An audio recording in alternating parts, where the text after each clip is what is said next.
Agora, o ministro André Mendonça, do STF, autorizou que as visitas da defesa ao banqueiro e fraudador Daniel Borcaro, preso na penitenciária federal em Brasília, não sejam monitoradas por áudio ou vídeo. A decisão atende a um pedido da defesa que alegou que a comunicação reservada com o cliente é uma garantia essencial do direito de defesa. E é verdade, isso aplica. Mendonça determinou que as visitas ocorram sem agendamento prévio e sem qualquer tipo de gravação, permitindo também que os advogados façam anotações. A defesa havia solicitado a medida, destacando as rígidas regras da penitenciária de segurança máxima, que normalmente prevê monitoramento e gravação de todas as interações. E na manhã de hoje, os advogados Sérgio Leonardo e Roberto Podbal encontraram o banqueiro Daniel Borcaro na penitenciária federal de Brasília. O encontro marca o primeiro contato presencial da defesa com o dono do Banco Master desde sua transferência para a capital federal.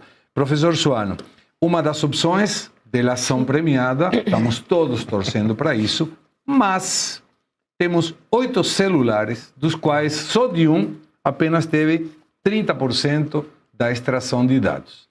Tem muita coisa aí que pode sair e eu acho que uma delação seria possível e muito melhor depois que tem todas as informações dos celulares. Qual é a sua opinião? Eu concordo contigo. Primeiro, eu quero exaltar as decisões que o André Mendonça está tomando. Ele está sendo brilhante porque ele está antecipando todos os passos para produzir a nulidade do caso. Simplesmente o que ele está fazendo?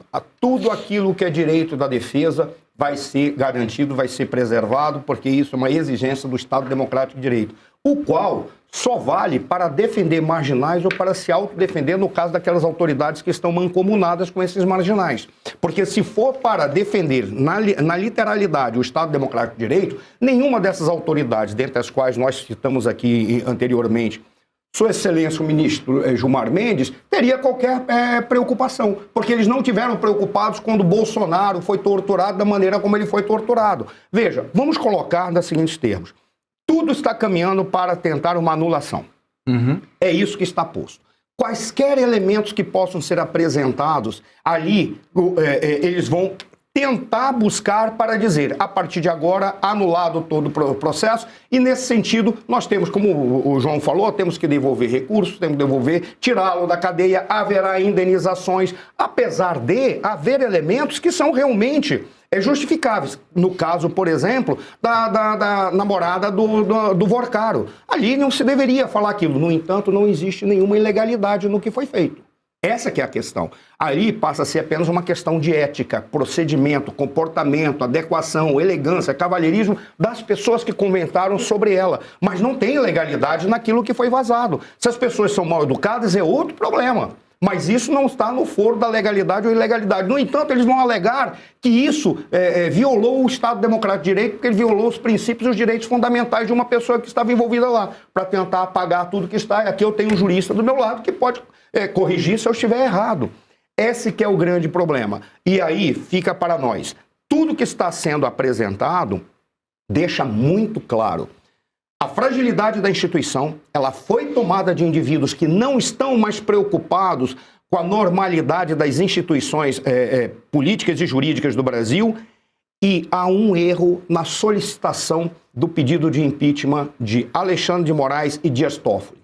São 4 que têm que ser empichados. Alexandre de Moraes, Dias Toffoli, Flávio Dino e, no caso, Gilmar Mendes. Está ficando cada vez mais claro que a mente que pode estar organizando o processo de anulação e de defesa é o Gilmar Mendes. Agora, professor, aí, quando a gente avalia, vamos pensar não do ponto de vista emocional, racional. Muitos de nós, se não todos nós, e grande parte da nossa audiência, querem que tenha, não digo uma saída, uma investigação. Ninguém está pedindo, tem que sair, democracia funciona assim. Se abre um processo de impeachment, se faz a investigação.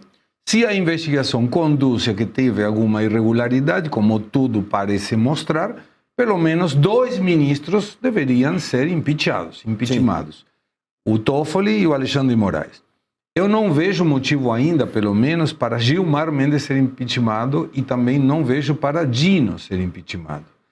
Mas, se você quiser dar rapidamente por que os dois deveriam ser impeachmentados, Gino e Gilmar. Pelas ações que foram adotadas por parte dos dois, seja para bloquear, por exemplo, a defesa do Bolsonaro. Isso por si só já seria elemento para colocá-lo sob suspeita. Há uma série de fatos que aí nós teríamos que pegar passo a passo. Mas aí vem Carmen Lúcia também?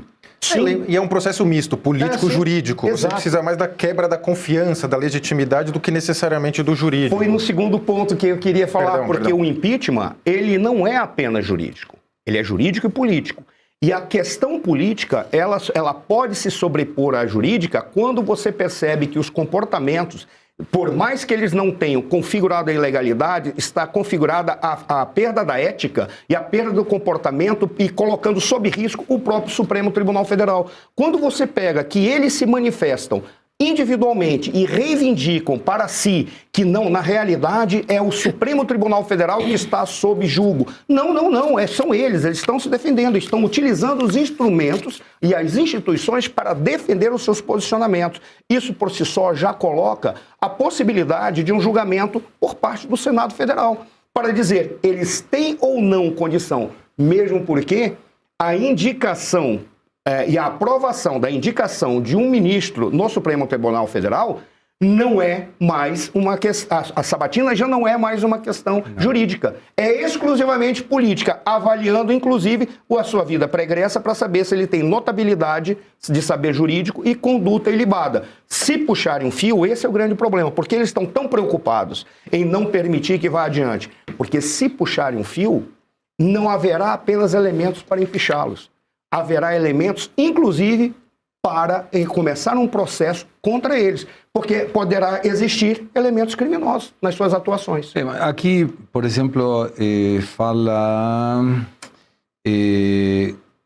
deixa eu ver, é importante, estou buscando aqui, Liliana Tavares perguntou como não tem motivo, pirou, imagino que seja para mim, mas não é uma questão de vontade, eu tenho vontade que seja, mas a gente tem que se regir pela legalidade. Ter razoabilidade, né? É difícil acreditar que saíram 3 ao mesmo tempo. E aí tem outra coisa, a minha tarefa aqui é apresentar a notícia e provocar os comentários. Então, logicamente, é uma questão para motivar o debate. Então, Liliana, fica tranquila, não é que não acredito, mas se você avalia Toffoli, tem muita suspeita, suas ações e as digitais em função da Mari DT, né, a sociedade dele.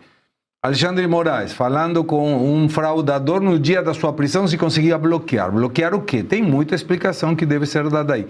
Mas quando você fala de Gilmar e Gino, e eu respeito, claro, a fala do professor, se você pegar por uma questão de vontade, a esquerda poderia estar querendo pedir o impeachment de André Mendonça porque está provocando a investigação da esquerda. Então, temos que nos regir pela legalidade. Diga. Fazer um comentário, dizer por que é tão razoável o que você falou, por um motivo simples. Ora, se nós puxarmos todos os elementos, talvez só o André Mendonça fica. Os demais caem. Então, não adianta você fazer algo que vai verificar aquele que foi mais ou menos errado. Porque se há um erro, o erro tem que ser punido. Por isso que é tão razoável você dizer assim, vamos pegar aquilo que é de mais concreto. E essa foi a razão pela qual eu falei, nós temos que pegar todos os fatos para verificar se estão de acordo com a concretude que você exige. Porque é o mais sensato e o mais razoável. Mas aí pode ser também, e apelo ao teu comentário, Maria, é que algum dos ministros diga, eu sozinho não vou, eu sei podres teus também.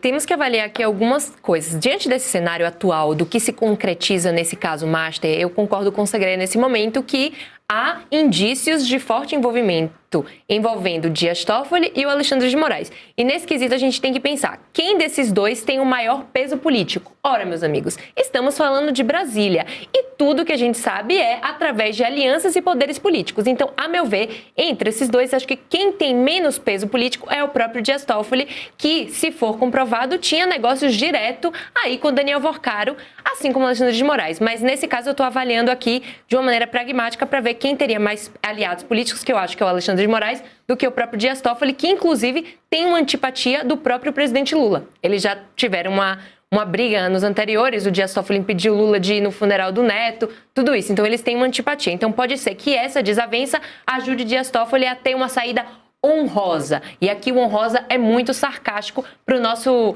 ouvinte entender. Diante desse cenário todo, eu queria me perguntar aqui, onde está Fachin e o seu tão esperado Código de Conduta?